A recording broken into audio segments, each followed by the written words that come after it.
You guys broke ground for everyone else. Yeah.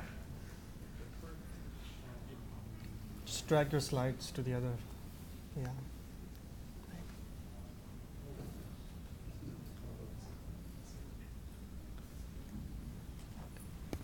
Hi, so I'm Alex Heneveld. I'm with a company called CloudSoft, but I also run an open source project, Brooklyn. And I'm going to talk about some of the things we do for managing big applications in the cloud using Brooklyn, but also lessons learned from that we think are applicable elsewhere. It's up on GitHub. It's a Java library, essentially, that gives you portability across a lot of cloud environments, OpenStack obviously being a common one. But focusing on the higher level kind of constructs that we need to manage these applications, clusters, different environments, with a focus on portability, but also complex applications, sensors, live monitoring. As an example, some of the folks using the library to manage deployments include Cloudera, MarkLogic, a lot of the big data analytics folks.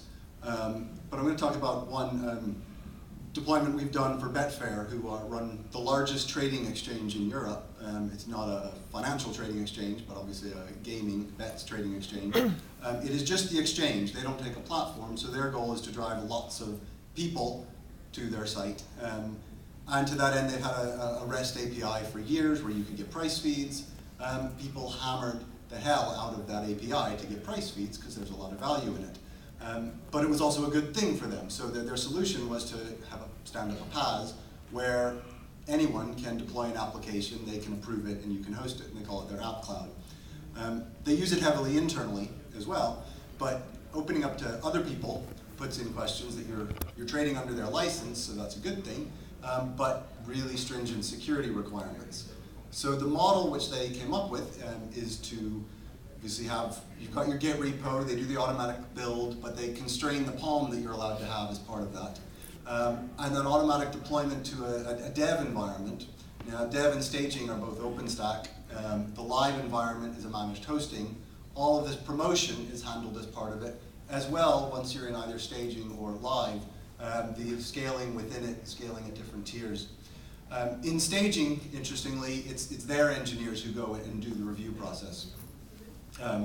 But being able to describe all of these workflow where you have cloud primitives, but also dealing with application instances and live metrics, demanded a code solution. But the heart of the code solution is autonomic management, which basically says we don't put in place a simple event condition action, but we have a more considered, where we're analyzing things, making a plan, and then executing it. And to make this work, all of the things we attach to have to have sensors or metrics, and we can find out what they're doing, and effectors or operations. That can then be arranged hierarchically. You can put in place other relationships between things. So you get quite a rich environment where you can attach policies. As a simple example, I'll take a standard 3-tier application with load balancers and app servers.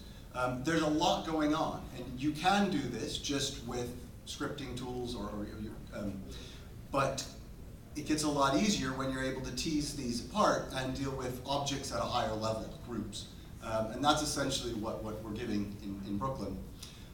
This is the core model. Policies can then be attached, which are consuming the sensors and invoking effectors. And then the actual instantiations vary. So kind of the open source project uses bash scripts, but people replace that with Chef and Puppet and RPMs and Juju. And pluggable implementations, the final ingredient are the locations, and this gives you your application. It can be one cloud or lots of different environments. It's got a GUI and a rich REST API. You can write code, but obviously I think we're reaching the point where we can stop writing code and express the majority of what we're doing declaratively. That's why we're interested in a lot of the conversations happening here around DSLs, where should heat go, what's happening in CAMP, what's happening in Tosca. So we're moving towards, hopefully, a DSL, something like this. It's very much work in progress.